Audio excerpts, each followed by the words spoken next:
Bonjour. Hay una leyenda que dice que antes los marineros sabían que iban a llegar a Francia por el honor. Como, ya casi vamos a llegar.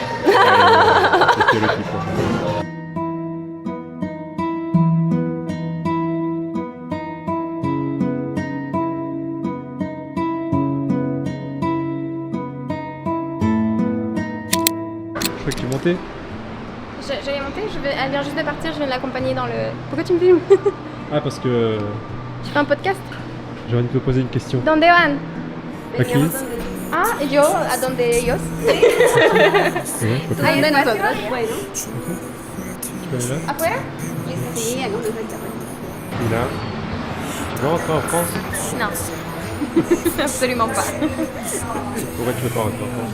Parce que j'aime pas ma vie là-bas, j'aime pas l'ambiance, j'aime pas l'environnement, j'aime pas la mentalité, j'aime pas le mode de vie, le style de vie. C'est trop stressant. Est-ce que t'es bien quand même en France, non? En famille. La bouffe. Tu veux pas vivre en France ou tu veux pas retourner en France?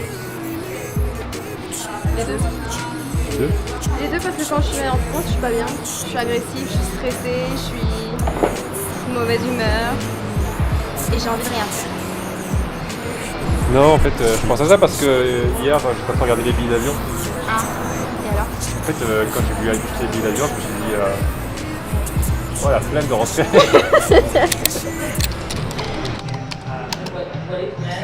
¿Te gustaría vivir en Francia?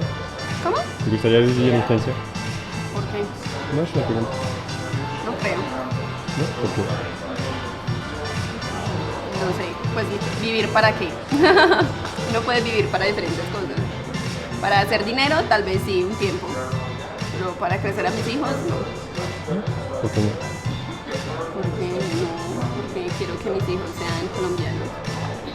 Salgan a jugar a las calles y a montar en bicicleta y a saltar lazo y a ir a la cancha a jugar fútbol. Pues vas a decir eso de Francia también. No, es diferente. ¿Por qué? No. Dime tú entonces.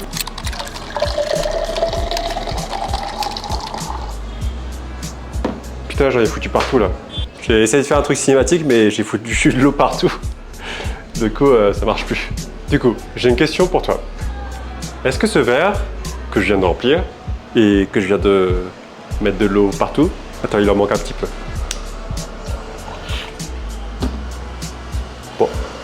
Est-ce que ce verre, tu le vois à moitié plein ou est-ce que tu le vois à moitié vide? Et en fait, la raison pour laquelle je ne veux pas revenir en France, c'est que la majorité des gens en France, ils voient toujours le verre à moitié vide. Ok, je vais essayer de m'expliquer. J'ai essayé de faire un truc cinématique, je me suis mis de l'eau partout encore. La mentalité en France. Et je sais que c'est quelque chose qui paraît pas important sur le coup, et je vais réfléchir à un truc, j'ai oublié ma fourchette.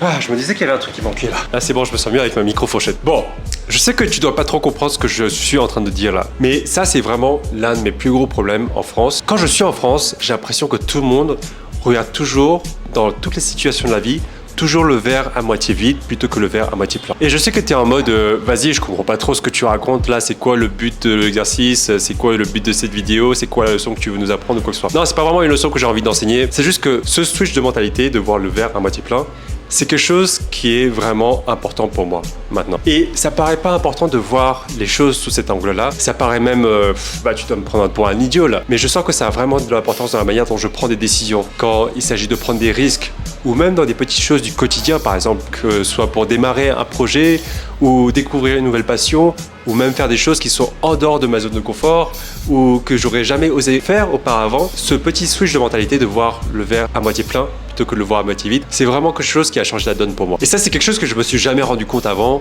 et que je commence à voyager, et que je découvre qu'il y a d'autres cultures ailleurs qui, elles voient toujours le verre à moitié plein. Et avant ça, je suis en train de rigoler parce que je vais dire beaucoup de fois dans cette vidéo le verre à moitié plein. Mais J'ai jamais été habitué à être dans un environnement où les gens voient toujours le verre à moitié plein, où ils m'aident à voir les choses sous un angle positif, où ils m'aident à essayer de trouver des solutions à mes problèmes plutôt que de toujours vouloir me montrer mes limites. Et j'ai donné un exemple très récent que j'ai vécu parce que en ce moment je travaille avec ma sœur sur des projets et on a une comptable.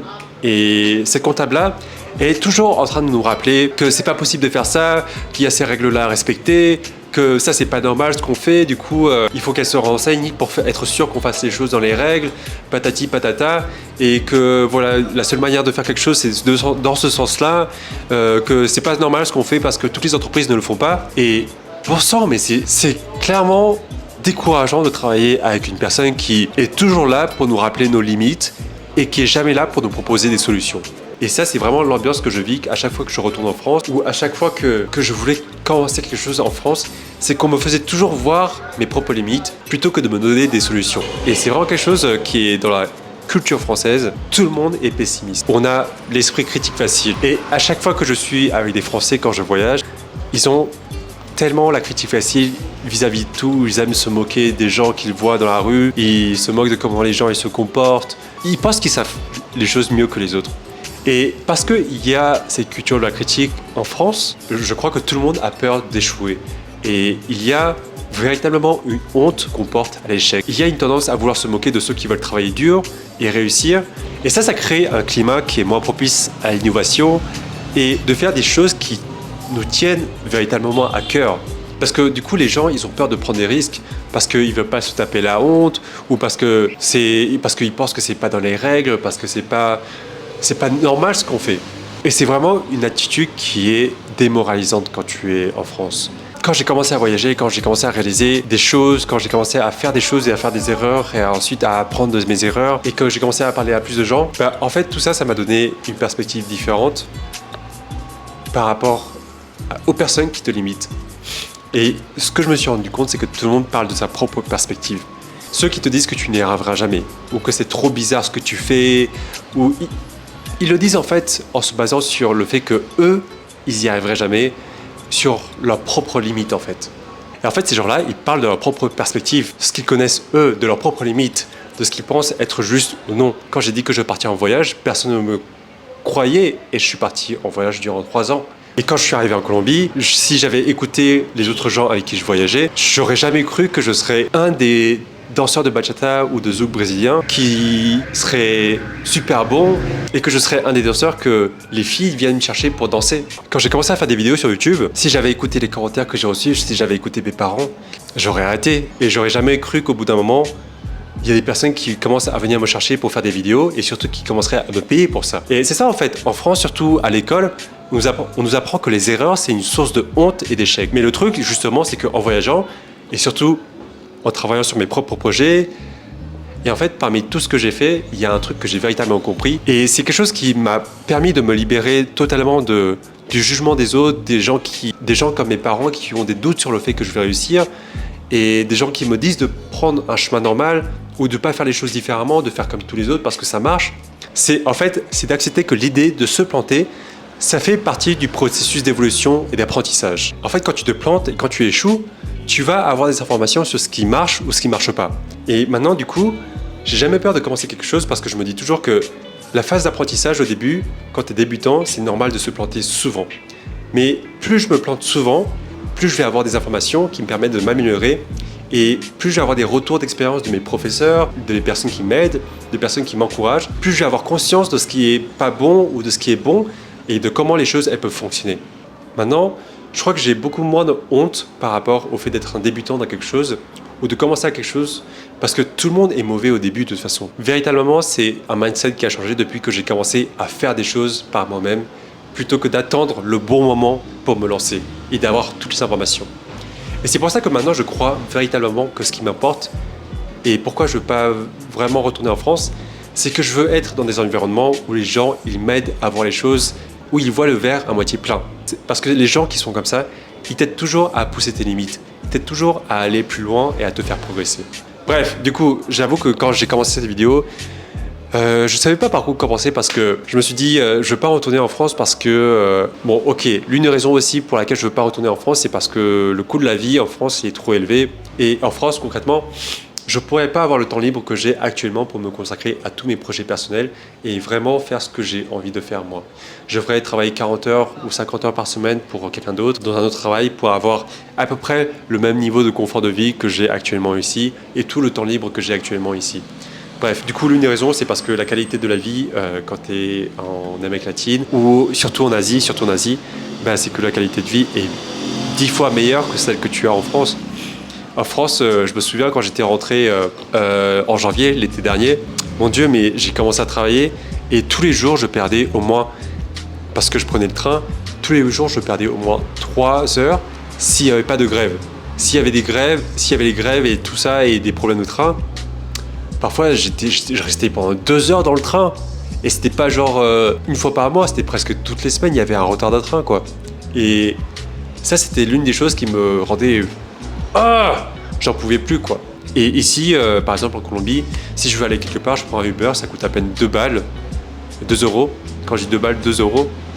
Ou parfois ça coûte, vas-y max, 5 euros, tu vois, pour aller à l'autre bout de la ville. Ou quand il pleut, par exemple. Voilà, quoi.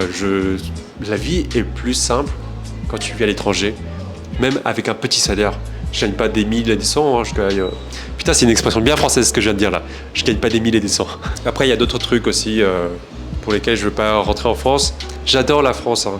Je veux pas que cette vidéo soit une vidéo où je vise la France et je dis tout ce qui est... Et je critique la France. Parce que j'adore la France. Hein. J'adore le fromage, j'adore la gastronomie, j'adore l'histoire qu'il y a en France. Quand je suis revenu en France, j'étais tellement impressionné par la ville de Paris. Et ouais, en fait, maintenant que je viens de faire cette vidéo, je viens de réaliser que je critique aussi. Je suis aussi très critique là, du coup, dans cette vidéo. Mais l'intention que je voulais transmettre dans cette vidéo, c'était ça en fait, un petit peu. C'est de dire pourquoi j'ai plus trop envie de vivre en France. Et il y a plein d'autres petites raisons. Et bien sûr, je pense, moi personnellement, c'est que si je commence à gagner beaucoup d'argent, je voudrais retourner vivre en France. Parce que vivre à Paris, je pense que c'est super, mais il faut avoir de l'argent quoi, pour avoir le temps libre.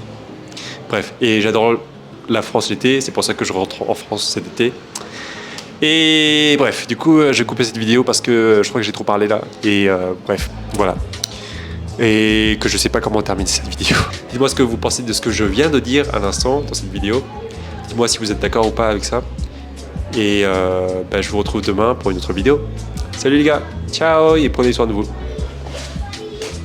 Waouh, j'ai trop parlé hein. Bon, du coup, le verre à moitié vide là maintenant.